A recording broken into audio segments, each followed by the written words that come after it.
우리가 10개월 여간 이제 아브라함의 생애에 대해서 살펴보았는데요. 이제 오늘 그 마지막 시간입니다.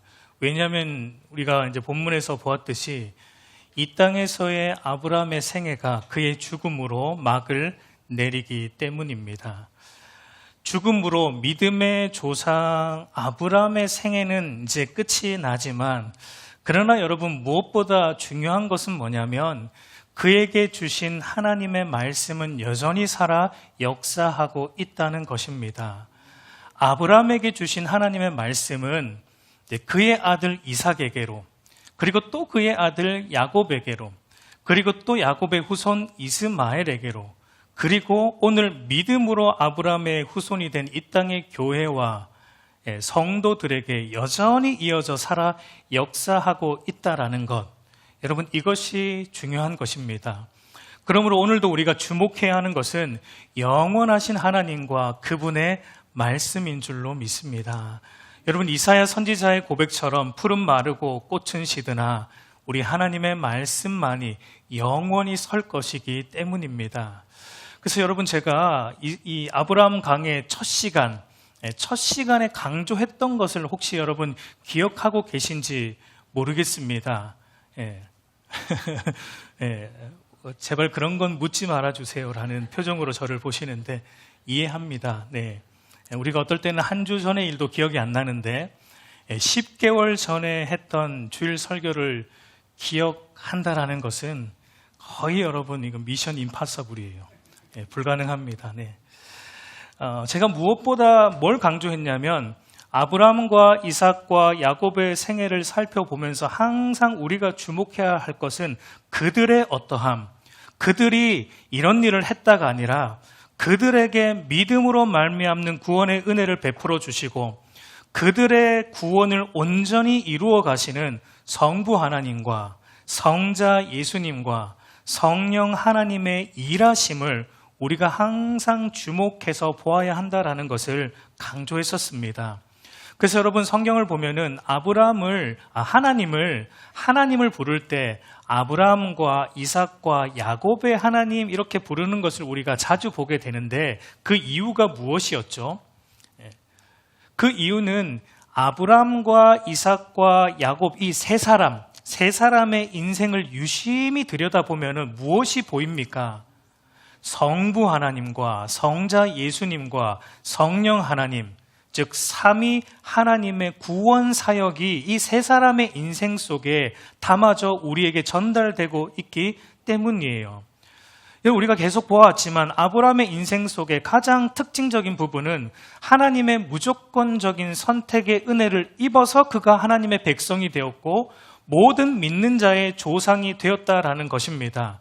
이것은 여러분, 삼위 하나님의 사역 중에 특별히 성부 하나님께서 창세전에 우리를 그리스도 예수 안에서 택정하신 사역, 우리의 자격과 조건에 근거하지 않고 하나님의 무조건적인 택하심으로 인해 우리를 구원하신 성부 하나님의 구원 사역이 바로 이런 아브라함의 인생 속에 잘 담아져 있다라는 것을 우리가 아브라함을 통해 보았습니다.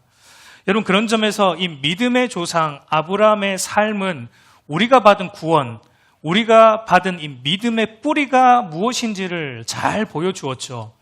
여러분, 우리가 받은 구원과 믿음의 뿌리와 근거는 우리의 어떠함, 우리의 자격과 조건, 우리의 선함이나 우리의 의로운 행위에 있는 것이 아니라 성부 하나님의 무조건적인 선택, 택하심에 있다라는 것을 우리가 보는 것입니다. 그래서 사도 바울도 이렇게 말해 주었습니다. 에베소서 2장 8절 말씀 한번 같이 읽어보겠습니다.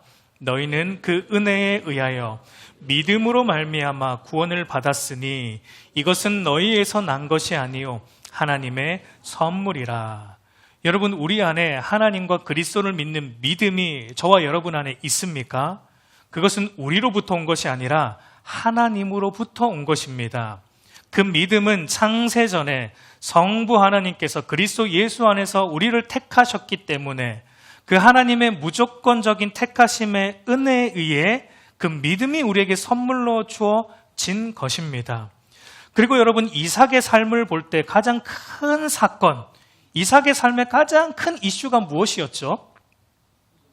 아버지 아브라함에 의해서 번제의 제물로 바쳐질 뻔했던 사건.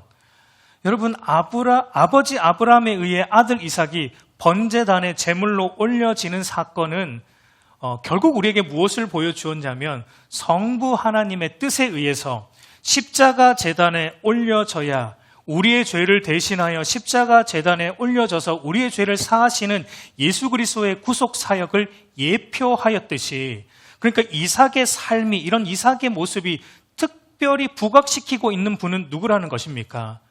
예수 그리스도예요. 우리의 죄를 사하시기 위해 우리를 대신하여 십자가에 달려 죽으시는 성자 하나님, 예수 그리스도의 모습이 이삭의 삶에 담겨져 있는 것을 우리가 보았습니다. 그리고 여러분, 또 우리가 앞으로 살펴보겠지만 야곱의 인생의 특징은 뭐라고 볼 수 있을까요? 여러분, 야곱의 인생의 특징은 야곱이 이스라엘로 변한다는 거죠. 속이는 자 야곱이, 그러니까 자기 소견에 옳은 대로 살아가는 그 야곱이 이제 하나님의 뜻대로 살아가는 참된 하나님의 백성인 이스라엘로 변화되는 과정, 이 과정이 야곱의 인생의 특징적인 모습인데, 여러분, 이것은 구원받은 신자가 점진적으로 거룩해져가는 성화의 과정을 담아내고 있는 것을 볼 수 있습니다. 여러분, 우리를 거룩하게 하시는 주체가 누구이죠? 성령 하나님이세요. 그러니까 속이는 자 야곱이 점진적으로 하나님의 뜻을 따라 살아가는 거룩한 사람 이스라엘로 변화되어가는 이 야곱의 삶이 특별히 조명하고 있는 분은 바로 우리를 거룩하게 빚어가시는 성령 하나님이시다라는 것을 야곱의 인생 속에서 우리는 또 발견하게 되는 것입니다. 그러니까 여러분, 이제 오늘 우리가 아브라함의 죽음 앞에서 보아야 하는 것도, 아브라함이 하나님을 믿어서 이와 같이 큰 일을 했고 이와 같이 큰 업적을 남겼고, 아브라함이 하나님을 믿어서 믿음의 업적을 남겼다라가 아니라 하나님께서 아브라함에게 이와 같은 믿음을 주셨고 하나님께서 아브라함을 이와 같은 믿음의 사람으로 만드셨다라는 것을 우리는 주목해서 보아야 하는 것입니다. 여러분, 아브라함의 인생을 우리 한번 이제 정리를 해봅시다. 여러분, 아브라함의 인생을 한번 돌아보세요. 아브라함은 하나님의 무조건적인 선택과 은혜에 의해 믿음의 조상으로 부름을 받았습니다. 그러나 그의 삶은 믿음의 조상으로 부름을 받았는데 믿음의 조상으로서 그의 삶은 어떠했습니까? 그의 시작은 어떠했어요? 너무나 불완전했다라는 것을 우리가 보았죠. 약속의 땅으로 갔습니다. 그런데 기근을 만났어요. 무엇을 먹을까, 무엇을 마실까, 무엇을 입을까 너희는 염려하지 말라라고 하나님 말씀하셨는데, 아브라함은 기근을 만나서 무엇을 먹어야지, 무엇을 마셔야지, 무엇을 입어야지 염려하면서 그가 애굽 땅으로 내려가는 불신의 모습을 보였던 것을 보았고, 내려갔으면 좋았는데 내려가는 길에 또 뭘 했습니까? 내려가는 길에 눈에 넣어도 아프지 않는 그 아름다운 아내, 눈에 넣으면 좀 아플까요?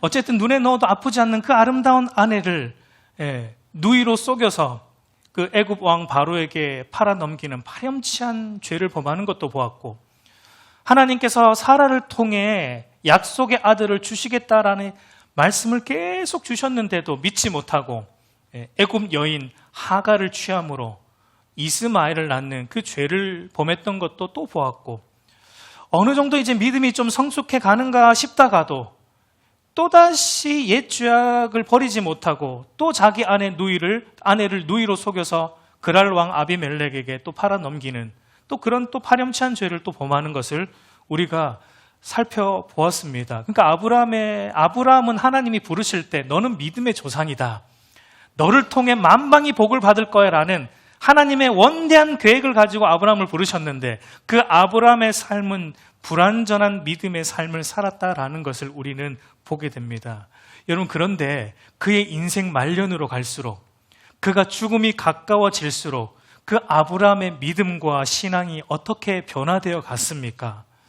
여러분, 예전에 제가 어렸을 때 TV 프로그램 중에 이런 게 있었어요. 우리 아이가 달라졌어요. 여러분, 이 프로그램 아십니까? 아시는 분은 연식이 좀 있으신 거예요.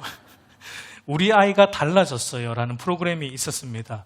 그 프로그램의 취지는 문제가 굉장히 있는 아이가 전문가들의 상담과 도움을 받아서 문제가 차츰 나아지는, 더 나은 이제 모습으로 변화되어 가는 그 아이가 달라지는 과정을 보여주는데 그 프로그램의 취지가 있어요. 여러분, 그 프로그램이 만약 아직도 있다면 아브라함을 출연시켜야 됩니다. 우리 아브라함이 달라졌습니다. 하나님의 말씀을 온전히 신뢰하지 못했던 그 불신의 사람 아브라함이 바로 인간의 전문가인, 오은영 박사님보다 더 전문가이신, 우리 인간을 창조하신 인간 전문가이신 하나님의 손길과 다루심에 의해 이제는 그 아브라함이 하나님의 말씀만을 믿고 의지하는 믿음의 사람으로 변화되었고 변화된 것을 우리는 이제 보게 되는 것입니다. 여러분, 창세기 22장에서 그 아브라함의 믿음의 정점을 찍었던 것을 우리가 보았어요. 도무지 하나님의 명령이라고는 생각할 수 없는 약속의 아들 이삭을 잡아 죽여 번제로 바치라는 이해할 수 없는 하나님의 명령 앞에서 여러분, 아브라함이 어떻게 했습니까? 아브라함은 이제 하나님이 주신 말씀을 굳게 믿고 또한 믿기만 한 것이 아니라 그 믿음을 자신의 삶에 적극적으로 적용하면서 살아가는 것을 우리는 보았습니다. 여러분, 이게 중요한 겁니다. 우리가 하나님의 말씀을 믿어야 하지만 믿는 것에서 그쳐서는 안 되고 그 믿는 말씀을 우리의 삶 가운데 적극적으로 사용해야 하는 것입니다. 여러분, 하나님께서 아브라함에게 너의 독자 이삭을 번제로 바치라라는 말도 안 되는 명령을 들었을 때 아브라함은 하나님으로부터 들었던 말씀을 생각하며 그 말씀에 대한 믿음을 사용하기 시작했는데 이렇게 한 것입니다. 하나님은 이삭을 통해서만 언약을 이어가시겠다라고 나에게 약속하셨다. 그런데 그 아들 이삭을 지금 번제로 바치라는 명령을 하신다. 이삭을 죽여 번제로 바치라는 하나님의 명령은 그동안 하나님이 나에게 말씀하셨던 것과는 상충되고 있지 않은가? 도대체 하나님의 의도가 무엇인가? 그렇지. 지금까지 나를 인도하신 하나님은 당신이 하신 말씀을 한 번도 바꾸신 적이 없었고 한 번도 안 지킨 적이 없었다. 이 명령은 이삭을 죽이고자 하는 것이 아니라 내가 하나님의 말씀을 전적으로 신뢰하는지 그리고 그 믿음으로 순종하는지를 보고자 하시는 하나님의 테스트이구나. 그렇다면 이 믿음을 사용해서 하나님의 명령하여, 비록 내 이성으로는 이해가 안 되는데 하나님의 명령이니까 순종하여 이삭을 번제로 바쳐보자. 나는 확신한다. 하나님의 말씀에 순종하여 이삭을 죽이려는 그 순간 하나님이 나를 말리시든지 아니면 죽인 이삭을 하나님이 다시 살려내시든지 나는 확신한다. 왜냐하면 이삭을 통해서만 하나님의 언약이 이어지기 때문이다. 하나님은 당신이 말씀하신 바를 반드시 지키시는 신실하신 하나님이시기 때문에 이삭은 죽지 않는다. 그래서 나는 그 믿음을 지금 사용할 것이다 라고 했던 것이 아브라함의 그 믿음이었어요. 여러분, 그 믿음을 사용한 결과 하나님이 주신 이 마지막 테스트를 멋지게 통과했습니다. 아브라함이 제출한 시험지에 시험의 출제자이신 하나님이 적어주신 코멘트가 무엇이었습니까? 창세기 22장 12절 말씀을 보면 하나님이 아브라함이 제출한 시험지에 적어주신 코멘트가 나오는데 이렇게 말합니다. 내가 내 아들 독자까지도 내게 아끼지 아니하였으니 내가 이제야 내가 하나님을 경외하는 줄을 아노라. 이런 믿음을 사용해서 순종한 아브라함의 이 믿음에 대해 하나님은 무한한 칭찬을 해주셨어요. 아브라함아, 이제 너가 하나님을 진실로 경외하는 믿음의 사람으로 자랐구나. 믿음을 사용하는 방법을 네가 이제 알았구나. 이제 더 이상 나는 너의 믿음을 테스트할 이유가 이제는 나에게는 없다. 잘했다. 착하고 충성된 나의 아들 아브라함아 라고 하나님은 칭찬해 주시는 것을 보았습니다. 여러분, 그런데 여기서도 한번 가만히 생각해 보세요. 아브라함이 잘해서 여기까지 온 것입니까? 그렇지 않습니다. 아브라함이 여기까지 올 수 있었던 것도 하나님께서 아브라함이 믿음을 잃지 않도록 붙들어 주셨기 때문이고, 하나님께서 아브라함으로 하여금 말씀에 대한 믿음을 적극적으로 사용하여 말씀대로 살아갈 수 있는 힘과 능력을 하나님께서 공급하여 주셨기 때문인 것입니다. 그러니까 하나님이 하신 거예요. 그러니까 아브라함은 하나님의 말씀을 따라 사는 일에 있어서 수없이 넘어지고 실패했지만, 그러나 그를 붙들고 계신 하나님은 단 한순간도 실패한 적이 없었고, 결국 하나님께서 아브라함의 인생 속에 일어났던 그 모든 일들을 합력하여 선을 이루셨고, 결국 아브라함을 처음 부르실 때 하나님이 가졌던 그 계획처럼 결국 아브라함을 믿음의 조상으로 만들어 내신 것입니다. 그래서 여러분, 사도 바울이 이렇게 말합니다. 로마서 8장 28절을 보면, 우리가 알거니와 하나님을 사랑하는 자 곧 그 뜻대로 부르심을 입은 자들에게는 모든 것이 합력하여 선을 이루느니라. 하나님의 뜻대로 부름을 입은 아브라함의 인생도 보면 우여곡절이 많았고, 그가 넘어질 때도 많았고, 그가 말씀에서 떠날 때도 수없이 있었지만, 그러나 그 모든 것들을 하나님이 합력하여서 결국은 선을 이루셨고, 그를 믿음의 조상의 반열에 하나님이 그를 올려 놓으신 것을 우리가 보게 됩니다. 여러분, 여기서 현재의 믿음의 불완전함을 안고 살아가는 저와 여러분들도 소망과 위로를 얻을 수 있는 것입니다. 하나님께서 아브라함에게 그러하셨다면 저와 여러분에게도 그러하실 것이기 때문입니다. 여러분, 우리도 보세요. 우리는 말씀대로 믿고 말씀대로 살아가는 일에 얼마나 자주 실패합니까? 얼마나 자주 넘어집니까? 그러나 하나님은 실패하지 않습니다. 우리는 말씀대로 믿고 사는 일에 넘어져도 하나님은 넘어진 그 자리에서 모든 것을 합력하여 우리 안에 믿음의 성숙함을 반드시 만들어 내실 것입니다. 그래서 결국 저와 여러분들도 바로 그 아브라함이 섰던 그 자리에 하나님이 우리를 세우실 거예요. 우리의 소망은 여기에 있는 겁니다. 내가 조금 잘해서 나에게 소망이 있는 게 아니에요. 우리의 소망은 하나님께 있는 거예요. 우리를 붙들고 계신 하나님께 우리의 모든 소망이 있는 거예요. 그 하나님을 바라볼 때 여러분, 우리가 더 믿음으로 살아갈 수 있는 것입니다. 여러분, 하나님의 선한 손길로 빚어내신 이 믿음의 사람, 이제 이 아브라함의 마지막 모습이 어떠한지 우리 한번 보십시오. 우리 7절과 8절을 보면은, 아브라함의 향년이 175세라. 그의 나이가 높고 늙어서 기운이 다하여 죽어 자기 열조에게로 돌아가매. 여기서 우리는 아브라함의 죽음을 통해 두 가지를 좀 유심히 살펴볼 필요가 있습니다. 그리고 이 두 가지는 서로 긴밀하게 연결이 되어 또 있습니다. 아브라함이 기운이 다하여 죽었다라는 것과 그가 자기 열조에게로 돌아갔다라는 이 두 가지를 조금 우리가 유심히 살펴봐야 됩니다. 첫 번째는 아브라함이 나이가 많아 기운이 다하여 죽었다라고 아브라함의 마지막을 이제 성경은 이렇게 기록합니다. 여러분, 우리 한글 성경은 기운이 다하여 죽었다라고 기록이 되어 있지만 히브리어 원문을 보면 조금 뉘앙스가 다릅니다. 좀 이 원문의 뉘앙스는 뭐냐면, 아브라함이 자기의 삶에 만족하며 죽었다라는 의미에 가까워요. 우리 한글 번역은 조금 아쉽습니다. 그러니까 원문의 뉘앙스를 살려서 말하면, 아브라함은 나이가 많았고 그리고 그는 그의 삶에 만족하며 죽었다라고 성경은 그의 마지막을 말하고 있습니다. 여러분, 무슨 말을 하고 싶은 겁니까? 아브라함은 자신의 죽음 앞에서 이 땅의 것들에 미련을 두고 있다, 안 두고 있다?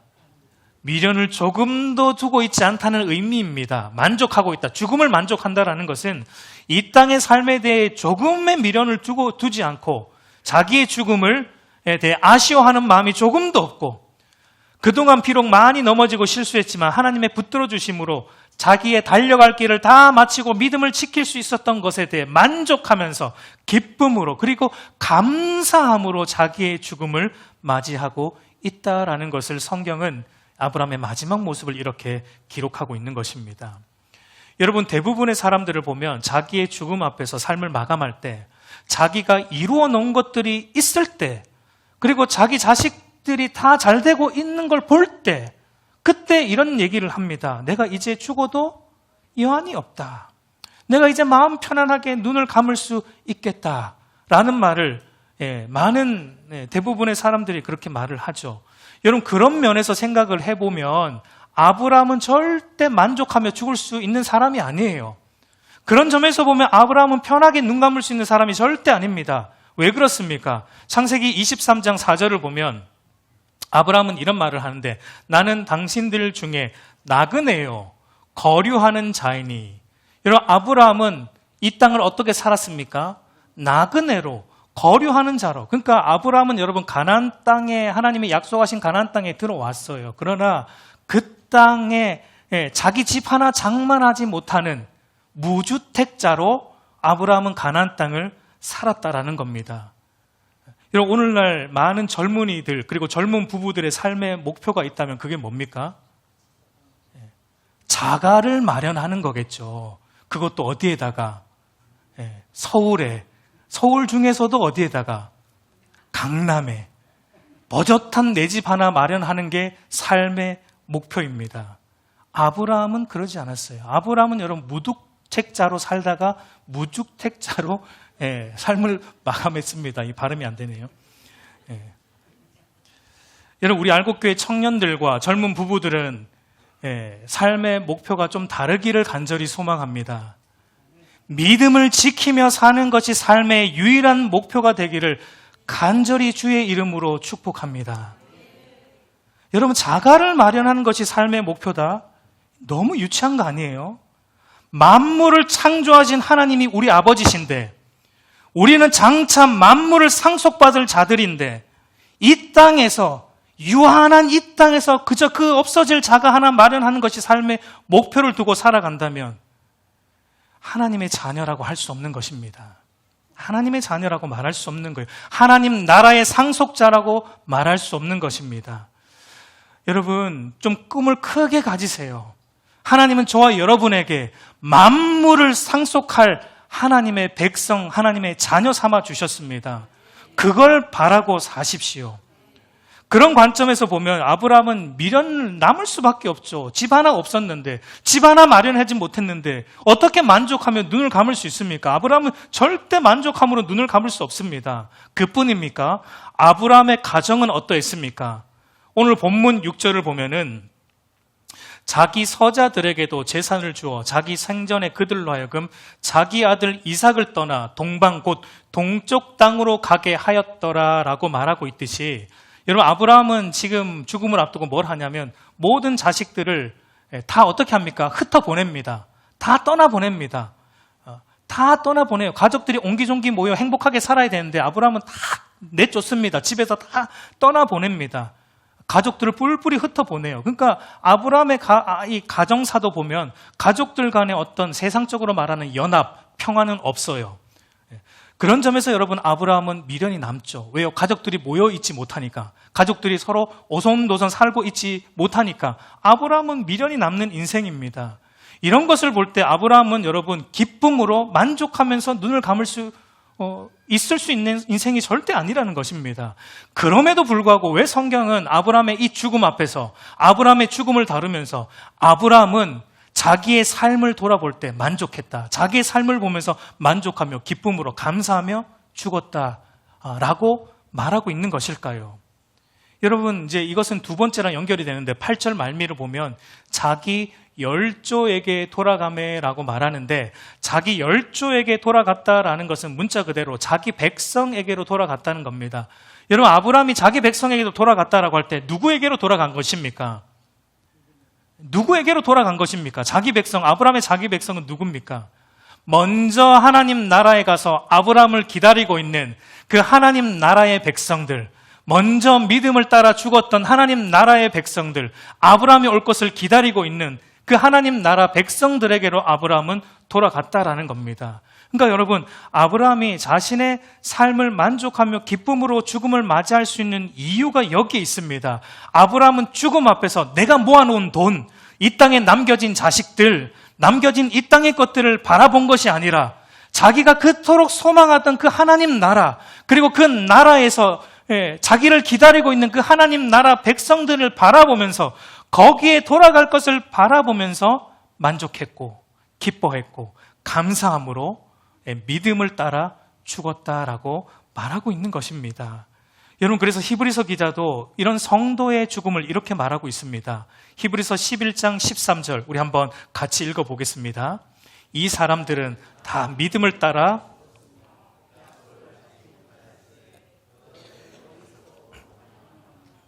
땅에서는 외국인과 나그네임을 증언하였음이니라. 여러분, 히브리서 기자도 뭐라고 말합니까? 이 사람들, 그러니까 구약의 믿음의 선진들은 다 무엇을 따라 죽었다고요? 믿음을 따라 죽었다라고 말하고 있습니다. 하나님의 말씀에 대한 그 믿음을 믿었고, 그 말씀을 믿었고, 그 말씀에 대한 믿음을 적극적으로 자기의 삶에 적용하며 살아감으로 기쁨과 감사와 만족함으로 죽었다라는 것을 말하고 있는 것입니다. 여러분, 이것이 믿음을 우리가 적극적으로 사용해야 하는 이유입니다. 여러분, 하나님께서 저와 여러분에게 믿음을 주신 것은 그저 구원하기 위함만이 아니에요. 구원받은 이후 믿는 신자로서 어떠한 순간, 어떠한 상황, 그것이 죽음이라는 상황일지라도 그 상황 속에서 하나님을 믿는 믿음 안에서 만족하고 감사함으로 살아갈 수 있게 하기 위함이에요. 여러분, 이번 주 목요일에 이제 사택 이사를 했어요. 근데 여러분, 그날 아시죠? 비가 엄청 왔습니다. 이사하는 분들이 아침 8시경에 오셨는데 그 시간까지도 비가 얼마나 많이 오는지 과연 오늘 이사할 수 있을까? 뭐 이런 생각이 들 정도로 비가 억수처럼 내렸어요. 여러분, 제가 명색이 목사이지 않겠습니까? 기도를 했죠. 이렇게 기도를 했습니다. 하나님, 거센 풍랑도 잠잠케 하시는 하나님, 이사가 원활하도록 비를 잠잠케 해주십시오 라고 속으로 제가 기도를 했습니다. 어떻게 되었을까요? 비는 여전히 억수같이 내렸습니다. 근데 여러분, 기도하는 가운데 이런 생각이 들었어요. 분명 지금 비가 억수같이 내리는 것도 하나님이 하시는 일인데 이렇게 비가 억수같이 내리게 하신 데는 내가 다 이해할 수 없는 하나님의 뜻하신 바가 있을 텐데 라는 생각이 들면서 기도의 방향이 바뀌기 시작했어요. 그 어떤 일도 하나님이 허락하지 않으시면 일어나지 않는데 오늘 비가 이렇게 많이 내리게 하셨다면 이것조차 하나님이 허락하신 일이고 하나님께서 허락하셨다면 이것을 통해 하나님은 선하신 뜻을 이루실 것인데 하나님, 이 비를 통해 하나님의 선한 뜻을 이루어 주옵소서. 이 비를 통해 오늘 이사가 제가 생각한 방향보다 더 선하게 이루어지게 하여 주시옵소서 라는 기도를 하면서 여러분, 비는 여전히 왔어요. 여전히 왔어요. 그러나 신기하게도 제 안에서는 기쁨과 감사가 일어나는 걸 경험했어요. 하나님, 비가 오니 더 운치가 있습니다. 덜 덥고요. 해가 쨍쨍한 것보다 하나님 더 좋아요. 감사합니다, 하나님. 여러분, 지금 생각해 보면 저도 그 순간 하나님의 절대 주권과 모든 걸 합력하여 선을 이루시는 하나님의 섭리에 대한 믿음을 사용한 겁니다. 사용한 거예요. 그 머리로만 알고 있는 게 아니고요. 그걸 사용한 것입니다. 여러분, 하나님의 절대 주권과 모든 것을 합력하여 선을 이루시는 하나님의 섭리하심에 대한 믿음은 저와 여러분이 어떠한 상황, 어떠한 형편에 놓일지라도 자족하게 만들어요. 감사하게 만듭니다. 기뻐하게 만들 수 있는 힘이 있다라는 것입니다.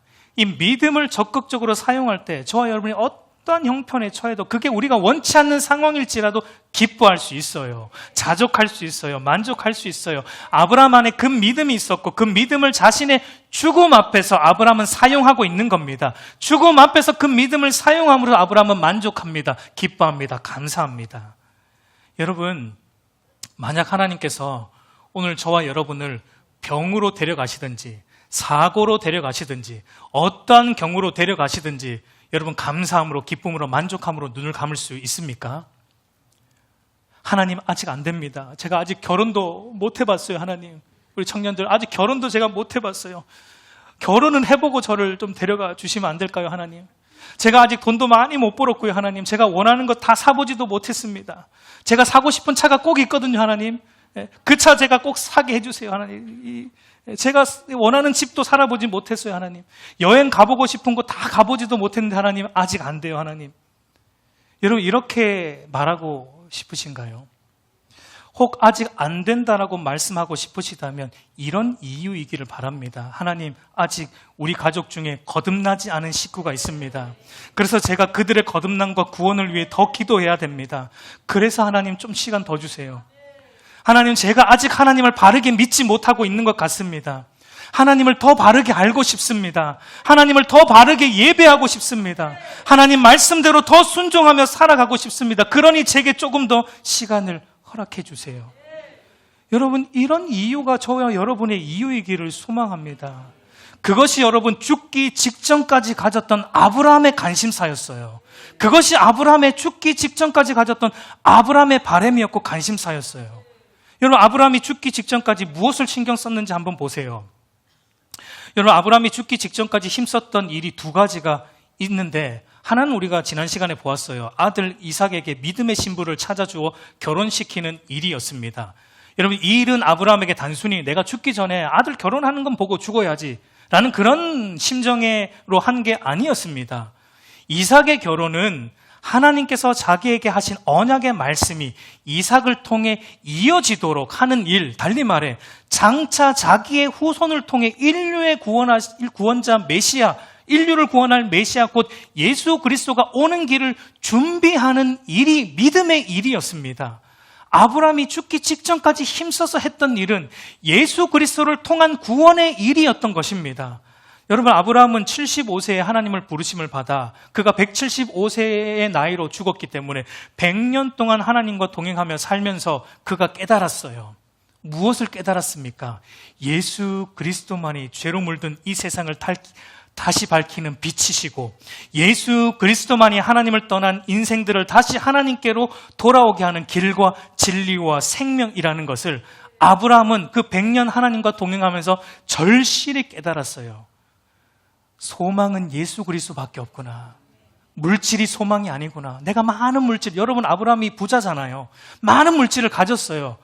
아브라함은 많은 것을 사실 이루었습니다. 그러나 아브라함은 깨달았어요. 그 모든 것은 그리스도가 없으면 허사구나. 그 모든 것은 예수 그리스도가 빠져 있으면 아무것도 아니구나.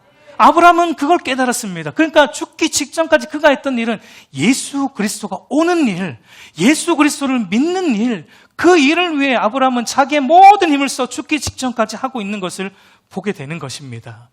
그 다음에 여러분, 아브라함은 죽기 직전까지 했던 또 다른 일이 뭐냐면, 이제 그게 오늘 본문에 나오는데, 이삭으로부터 다른 형제들을 떠나보내는 일을 아브라함은 죽기 직전에 합니다. 우리 5절과 6절 말씀 우리 한번 같이 읽어보겠습니다.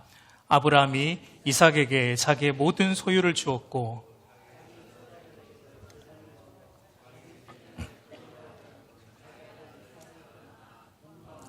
동쪽 땅으로 가게 하였더라. 여러분, 우리는 그동안 아브라함이 낳은 아들이 이스마엘과 이삭밖에 없다고 이렇게 쭉 이제 보았는데, 오늘 본문을 보면 이스마엘과 이삭 외에도 아브라함이 낳은 자식들이 더 있다라는 것을 우리가 볼 수 있죠. 1절에서 4절을 보면은 아브라함이 그두라라는 후처를 맡습니다. 그리고 그 후처를 통해 6명의 아들들을 더 낳게 되는 내용이 나옵니다. 여러분, 이 내용의 흐름상 오늘 이 내용이 25장에 나오니까 내용의 흐름상으로 보면 23장에서 사라가 여러분 죽었잖아요. 그러니까 흐름상으로 보면 마치 사라가 죽고 난 이후에 아브라함이 외로움을 참지 못하고 재혼을 한 것처럼 우리가 볼 수 있는데, 그리고 재혼을 해서 6명의 아이를 더 낳았다고 생각하기 쉬운데, 여러분 그것은 사실 그렇게 볼 수가 없어요. 그게 불가능합니다. 여러분, 사라가 죽을 때 아브라함의 나이가 137세였습니다. 만약에 사라가 죽고 난 후에 아브라함이 이 그두라와 결혼을 했다면 적어도 몇 세부터 아들을 또 낳은 겁니까? 138세부터 또 줄줄이 낳아도 6명을 138세부터 6명을 낳았다라는 말이 되는데, 여러분 이게 말이 안 돼요. 우리가 잘 알듯이 아브라함이 100세에 이삭을 낳을 때도 아브라함의 몸 상태가 어땠죠? 자연적으로는 아이를 낳을 수 없는 죽은 몸과 같은 상태였습니다. 근데 지금 138세에 재혼을 해서 또 아들을 낳는다라는 말은, 이것은 여러분 말이 안 되는 거죠. 근데 여러분, 그러면 이제 의문이 뭐냐면, 그럼 왜 하필 하필 성경은 이 그두라를 통해 6명의 아들을 낳는 얘기를 왜 지금 꺼내고 있는가? 이게 조금 의문이에요. 그러니까 여러분, 성경은 아브라함이 그두라랑 언제 결혼했는지, 언제 6명의 자식들을 낳았는지 정확하게 우리에게 알려주진 않습니다. 근데 여러분, 가장 그럴듯한 견해가 뭐냐면 아브라함이 하갈을 통해 이스마엘을 낳고, 그리고 사라를 통해 이삭을 낳기 전 중간 어느 시점에 아브라함이 그두라라는 첩을 맞아 6명의 아들들을 더 낳았다라는 것으로 보는 게 가장 여러분 합리적인 방법입니다. 많은 학자들도 그렇게 이제 해석을 해요. 그러니까 하갈을 낳고 하갈이 이스마엘을 낳고 사라가 이삭을 낳기 요 중간 어느 시점에 아브라함이 그두라를 첩으로 맞아 6명의 아들들을 더 낳았다. 그게 그런데 성경에 나타나지 않았는데 지금 이제 25장 아브라함의 죽음 앞에서 그것을 성경이 우리에게 밝혀주고 있습니다. 그 이유가 무엇인가? 아브라함이 죽기 직전까지 무엇을 집중하고 있는지를 우리에게 강조하여 보여주기 위해 지금 우리에게 밝히 보여주고 있는 것입니다.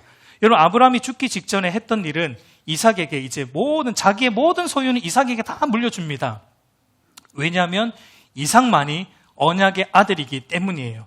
그리고 나머지 자식들에게는 적당한 선물 정도, 원래 이게 원문으로는 이게 선물이라는 의미거든요. 재산이 아니라. 그러니까 적당한 선물 정도로서 어떤 것을 자식들에게 주어서 이삭으로부터 떠나 동쪽으로 가게 하는 것을 우리가 보게 돼요. 그럼 여러분, 아브라함이 왜 죽기 직전에 이 일을 하고 있는가? 그 이유가 무엇입니까? 여러분, 이것도 이삭을 믿음의 신부 리브가와 결혼시켰던 이유와 같습니다. 오직 이삭만이 하나님께서 약속하신 자손이고 오직 이삭을 통해서만 하나님의 약속이 이루어질 것이고 오직 이삭의 후손을 통해서만 약속하신 메시아가 올 것이기 때문에 이 일이 방해받지 않도록 이삭으로부터 다른 모든 자식들을 다 떠나보내는 일을 아브라함은 하고 있는 거예요. 그러니까 이것도 믿음의 일인 거예요. 이삭으로 하여금 말씀을 따라 하나님의 언약을 말씀을 따라 살아가는 일에 방해받지 않도록 그 방해 요소가 될 만한 그 주변의 방해꾼들을 다 이삭으로부터 떠나보내는 일을 아브라함은 하고 있는 거예요.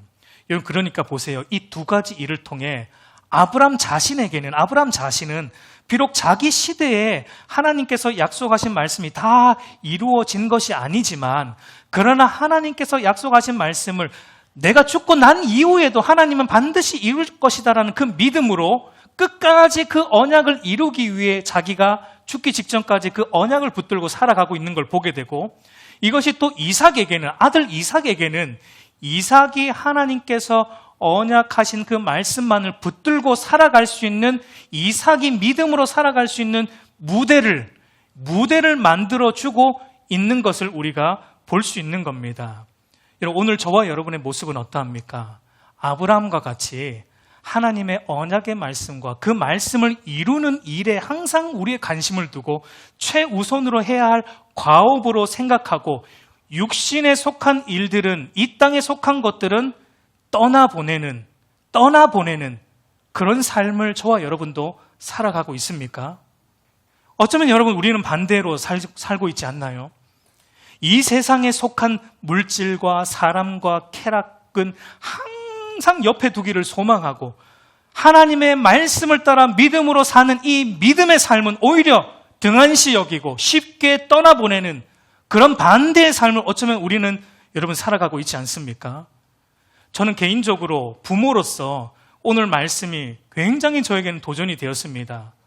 아버지 아브라함이 죽는 순간까지 관심을 가졌던 건 아들 이삭이 믿음으로 사는 일이었어요. 아들 이삭이 말씀을 따라 살아가는 그 믿음의 삶이었다라는 것을 보며 도전을 받았습니다. 과연 나는 우리 두 아들에게 무엇을 중심을 두고 두 아들에게 가르치고 또 보여주고 있는가 스스로에게 자문을 해보았습니다. 물론 저도 저희 두 아들 시온이 요한이를 위해 날마다 기도하는 제목이 있어요. 그것이 뭐냐면 빨리 거듭나게 해달라는 겁니다. 빨리 회심하여서 예수 그리스도를 바르게 아는 성도가 되게 해달라는 겁니다. 일찍, 저보다 더 일찍 거듭나서, 저는 좀 늦게 거듭났거든요. 너무 그게 아쉬워요. 더 일찍 거듭나서 더 하나님을 위해 살아가는 하나님의 자녀 되게 해달라는 기도, 그 기도를 매일 합니다.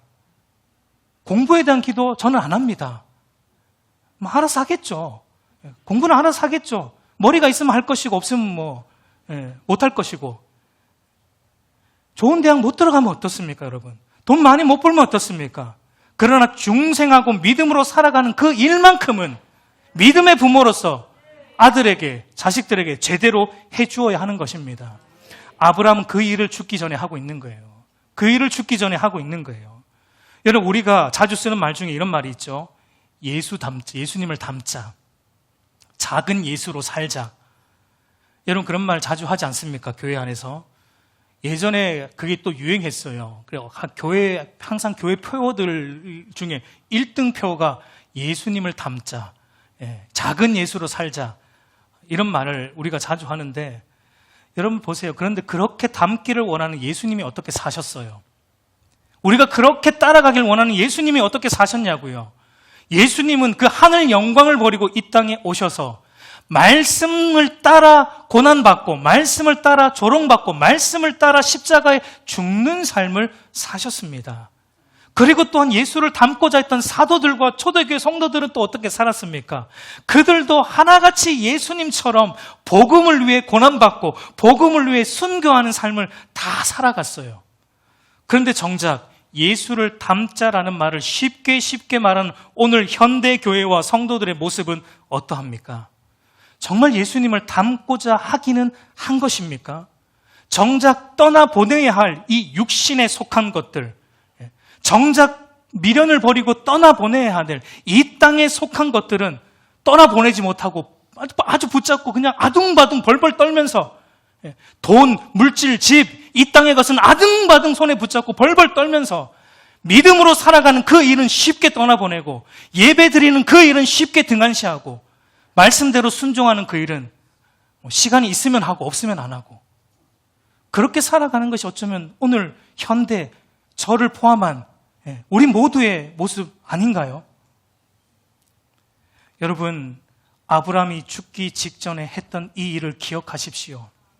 아브라함은 죽기 직전까지 하나님이 주신 믿음을 이 세상의 어떤 것보다 귀하게 여겼고, 그 믿음을 자신의 삶에 적극적으로 사용하면서 죽기 직전까지 말씀대로 살아가려고 신앙의 몸부림을 쳤습니다. 그렇기 때문에 자기가 돌아갈 하나님 나라와 자신을 기쁘게 맞아줄 하나님 나라 백성들을 바라보면서 만족하며 미련 없이 눈을 감을 수 있었던 것입니다. 우리 사랑하는 성도 여러분, 이제 말씀을 맺겠습니다. 여러분, 제가 마지막에 좀 언성을 높였지만 이해를 해 주십시오. 지금 우리의 믿음이 불완전할지라도 하나님께서 우리의 믿음을 연단하시며 빚어 가실 것입니다.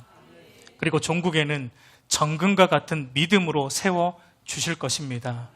그러므로 현재의 불완전함 속에서 미래의 완전함을 바라보시기를 바랍니다. 하나님께서 빚으시는 손길에 의해 결국 우리가 도달하게 될 빛나는 믿음의 지점을 바라보시기 바랍니다.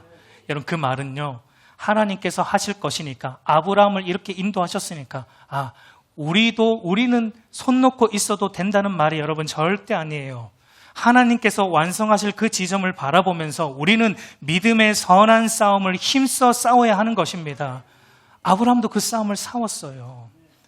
그럴 때 여러분, 우리의 불완전한 믿음에 대해 낙심하지 않을 수 있고, 거기에 주저앉아 있지 않을 수 있고, 또다시 일어나서 하나님께서 완성하실 그 믿음의 자리로 더 힘차게 믿음을 사용해서 나아갈 수 있는 것입니다.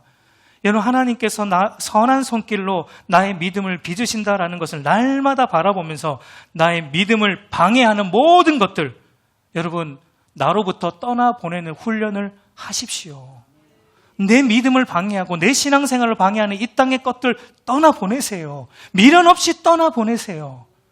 그리고 나의 믿음을 위해 붙잡아야 될 것들, 말씀 보고 기도하고 예배하고 주를 위해 헌신한 이 일들, 생명을 걸고 붙잡으십시오. 죽기 직전까지 그 일을 붙잡으십시오.